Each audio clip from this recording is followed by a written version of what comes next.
So, I heard a lot of people ask, my voice is just recovering from losing it from allergies, by the way. It's a little hoarse, so bear with me. I can still monologue on YouTube, personal dialogue, YouTube monologue. And so, ask me, what's the philosophy or goal of the Occupy movement? And I wrote a lot of different things, and it's leaderless movement. That's the way it should be. But maybe I can put some context into what's really going on with this movement. And there's a movie called Network. If you haven't seen it, highly recommend you watch it. And the main character in it at one point says, "I'm mad as hell, and I'm not gonna take this anymore." And well, that's the gist of it. This, righteous anger is what's getting thrown into this bit, but at the core of that righteous anger is love, is compassion. And so it has to do with the corruption of the politics and the economics, and bringing that to the fore screen. People are saying, I refuse to accept and participate and continue to participate in this corruption of my daily life, because this corruption is destroying the 99% and benefiting the 1%. So the video I posted on YouTube, I got a response from someone saying, well, what's the real goal? And well, guess what's in it? Solutions. I was actually going to go up and speak. The whole speech part ended and band started playing before I went up. But we started talking about hemp. Pot got thrown into the bit a little bit, but hemp. And pot too. And cannabis alone could make a huge impact on the U.S. and the world economy, but mainly the U.S. because of the illegalities with it. Hemp can be used for clothing.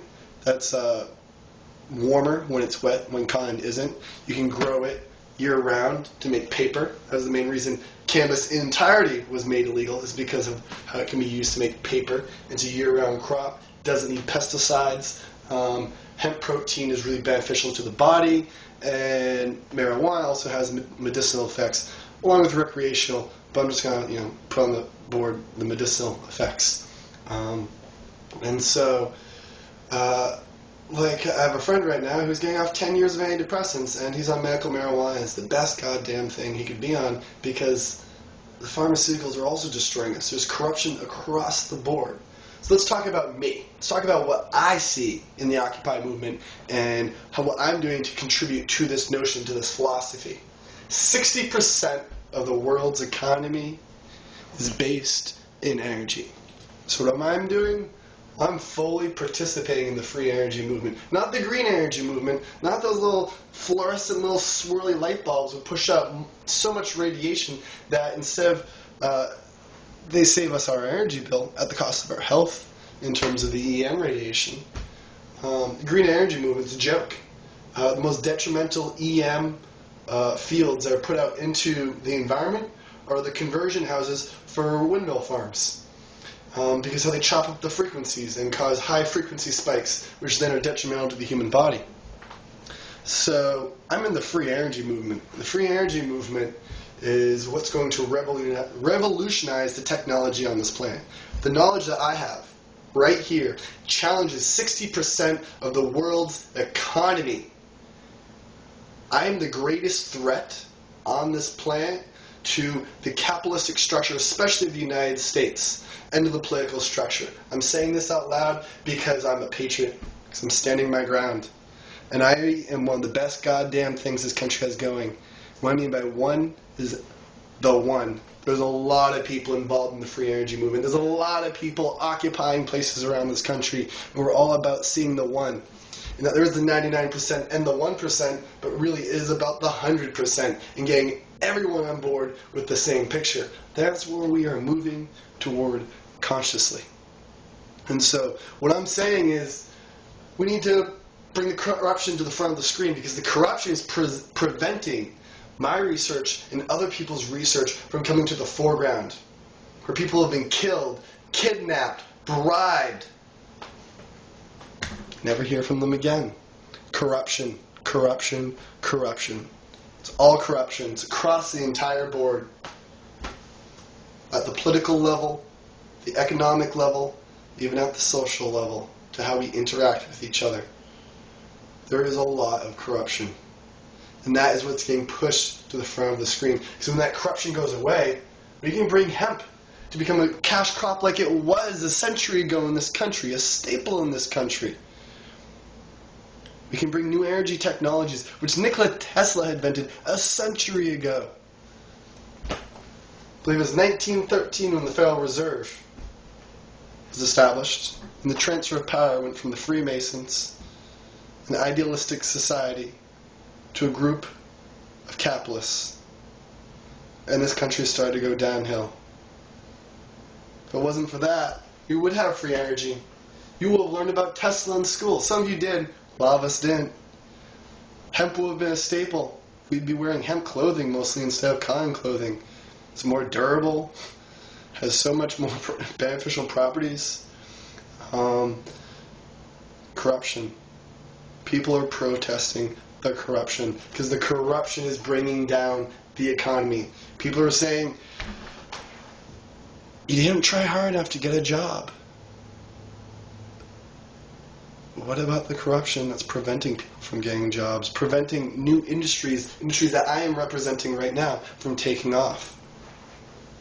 When the corruption ends, new technology comes onto this planet. New technology that makes the cost of living easier, much easier, to where we're all working 20 hours a week and everyone has a job. And it's only 20 hours a week.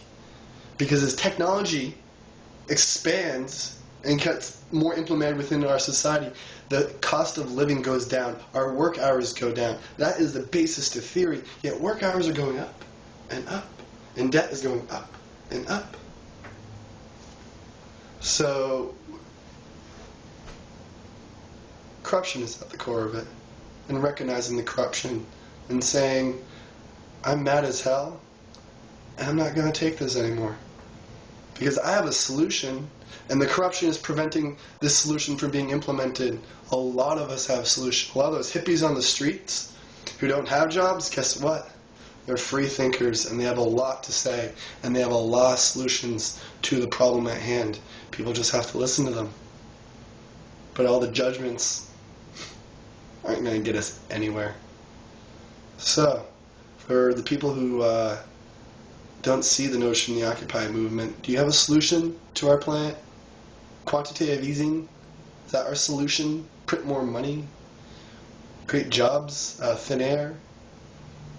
Jobs to improve infrastructure? What about technology? What about research? What about employing all those undergraduate students who are intelligent, extremely intelligent, and bring back the foundation of what built America, human ingenuity?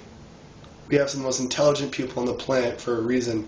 Something you really have to dig into if you don't fully understand. But how our society is structured, it fosters creativity. And that creativity gets put right into human ingenuity. Apple. Hello, Steve Jobs. It was nice knowing you. The iPod was invented here. It was invented here in this country. But it's being built in China. And so other things have happened. Products have gone down the line. My machine shop. Okay? The best machines, my machine shop from the 50s to the 70s. Mainly the 50s. Some things even from the 30s. They're rock fucking solid.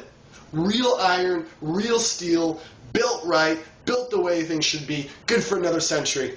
We have an air compressor down there. One from the 70s. Tip-top shape. Don't ever have to oil it, anything. It's going to keep going and going for a long time. That, generic air compressor you get at Home Depot, not even 2 years. It's blown. You can't even repair it. It is designed to sabotage. Designed to fall apart. So you have to buy one again and again. You have to keep paying your energy bills. You got to keep paying for oil. It's slavery. It is perpetual slavery. But I got our electric motor and air compressor fixed. Foundation established. Not going down anytime soon. A lot of tools in there that are built well. That's foundation. It's got to maintain. We don't have foundation in this country anymore. It's replaced with perpetual slavery. So we're stuck in the same cycles, and we can't move out of the cycles.